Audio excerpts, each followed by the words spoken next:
బాలాజీ ఆలయ అర్చకుడు రంగరాజన్పై దాడి ఘటన చర్చనీయాంశంగా మారింది. అర్చకుడిపై దుండగుల దాడి ఘటనను రాజకీయ నేతలు తీవ్రంగా ఖండిస్తున్నారు. ఫోన్లో రంగరాజన్ను పరామర్శించిన సీఎం రేవంత్ రెడ్డి దాడికి పాల్పడిన వారిపై చర్యలు తీసుకోవాలని పోలీసుల్ని ఆదేశించారు. ఇటు కేటీఆర్ అటు ఏపీ డిప్యూటీ సీఎం పవన్ కళ్యాణ్ కూడా సీరియస్ అయ్యారు. నిందితుల్ని వెంటనే అరెస్ట్ చేయాలని డిమాండ్ చేశారు.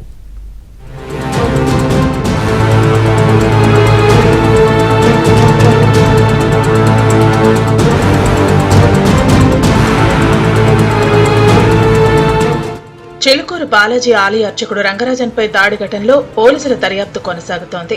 ఈ ఘటనపై రాజేంద్రనగర్ డీసీపీ శ్రీనివాస్ స్పందించారు. రంగరాజన్పై ఈ నెల 7న దాడి జరిగిందన్నారు. నల్లటి దుస్తులతో 22 మంది రంగరాజన్ ఇంటికి వచ్చారని డీసీపీ అన్నారు. ఆర్థికంగా సపోర్ట్ చేయడంతో పాటు రామరాజ్యం ఆర్మీలో వ్యక్తులను రిక్రూట్ చేయాలని డిమాండ్ చేశారు. రంగరాజన్ అంగీకరించకపోవడంతో దాడి చేశారని డీసీపీ శ్రీనివాస్ అన్నారు. అదే రోజు తూర్పుగోదావరి జిల్లా అనపర్తికి చెందిన వీరరాఘవరెడ్డిని అరెస్టు చేసి రిమాండ్ కు పంపామన్నారు.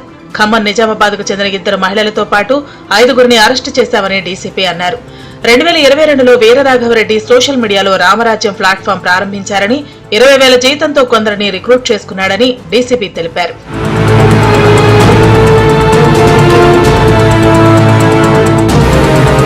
అర్చకుడిపై దాడి ఘటనలో 17 మంది ఆచూకీని పోలీసులు గుర్తించారు. మొత్తం దాడి చేసిన వ్యక్తులు 22 మంది కాగా వారిలో 17 మందిని పోలీసులు కనుగొన్నారు. తెలంగాణకు చెందిన 7గురు, ఏపీకి చెందిన 10 మందిని గుర్తించారు. ఈ ఘటనలో వీరరాఘవరెడ్డి ప్రధాన నిందితుడిగా ఉన్నాడు. ఇతన్ని ఇప్పటికే అదుపులోకి తీసుకున్న పోలీసులు రిమాండ్ కు తరలించినట్లు తెలుస్తోంది. అలాగే వీరరాఘవరెడ్డి అనుచరులు 5 మందిని మొయినాబాద్ పోలీసులు అరెస్టు చేశారు. పరారీలో ఉన్న వారి కోసం గాలింపు చర్యలు చేపట్టారు.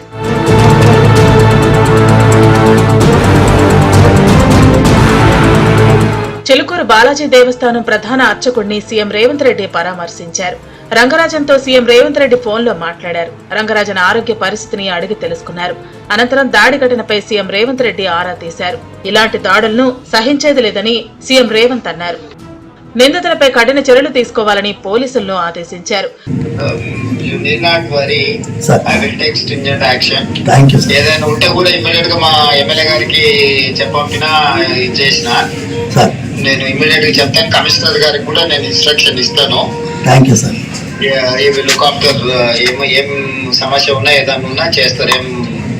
ఏం ప్రెజర్ తీసుకోవాల్సిన అవసరం లేదు. జాగ్రత్తగా ఉండండి. ఏదైనా విషయం ఉంటే ప్రభుత్వం మీకు పూర్తిగా సహకారంగా ఉంటారు. మరోవైపు రంగరాజన్ ను బీఆర్ఎస్ వర్కింగ్ ప్రెసిడెంట్ కేటీఆర్ పరామర్శిస్తున్నారు. రంగరాజన్ పై దాడిని ఖండిస్తున్నామని, ఇది పూర్తిగా ప్రభుత్వ వైఫల్యం అంటూ మండిపడ్డారు. ఈ దాడికి పాల్పడ్డ నిందితులను కఠినంగా శిక్షించాలని డిమాండ్ చేశారు. అలాగే చేవళ్లి ఎమ్మెల్యే కాలే యాదయ్య కూడా రంగరాజన్ ను పరామర్శించారు. రంగరాజన్ పై దాడి దురదృష్టకరమన్నారు.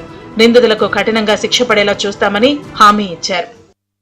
మరి చిలుకూరు బాలాజీ దేవాలయంలో పెద్దలు చాలా కాలంగా సౌందరరాజన్ గారు, వారి తర్వాత ప్రధాన అర్చకులుగా అదే రంగరాజన్ గారు ఇక్కడ ఏదైతే సేవలు అందిస్తున్నారో వారిని ఇవాళ అగౌరవపరచడమే కాకుండా ఈరోజు రాష్ట్రంలో అధోగతి పాలైన శాంతి భద్రతల సాక్షిగా వారి మీద దాడికి దిగడం ఏదైతే ఉందో నిజంగా కూడా అత్యంత దుర్మార్గమైన, అత్యంత నీచమైన కార్యక్రమం. ఖచ్చితంగా ఈ దాడికి పాల్పడ్డ వాళ్ళు ఏ ముసుగులో ఉన్నా, ఏ జెండా పట్టుకున్నా వారిని కఠినాతి కఠినంగా చట్టపరంగా శిక్షించాలని చెప్పి రాష్ట్ర ప్రభుత్వాన్ని డిమాండ్ చేస్తూ భవిష్యత్తులో కూడా ఇలాంటి సంఘటనలు పునరావృతం కాకుండా కఠినంగా చర్యలు తీసుకోవాలి. మరోవైపు ఆలయ అర్చకుడు రంగరాజన్ పై దాడిని AP deputy CM Pawan Kalyan ఖండించారు. రంగరాజన్ పై దాడి విషయం తెలిసి ఆవేదనకు లోనయ్యానన్నారు.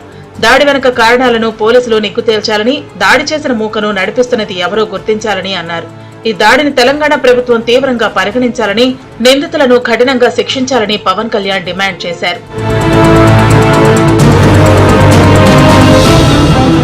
చిలుకూరు బాలాజీ ప్రధాన అర్చకుడు రంగరాజన్ పై దాడి ఘటనను హిందూ సంఘాలు తీవ్రంగా ఖండిస్తున్నాయి. హిందూ ధర్మ పరిరక్షణకు కృషి చేస్తున్న శ్రీ రంగరాజన్ పై దాడి చేసిన వారిపై కఠిన చర్యలు తీసుకోవాలని డిమాండ్ చేస్తున్నారు.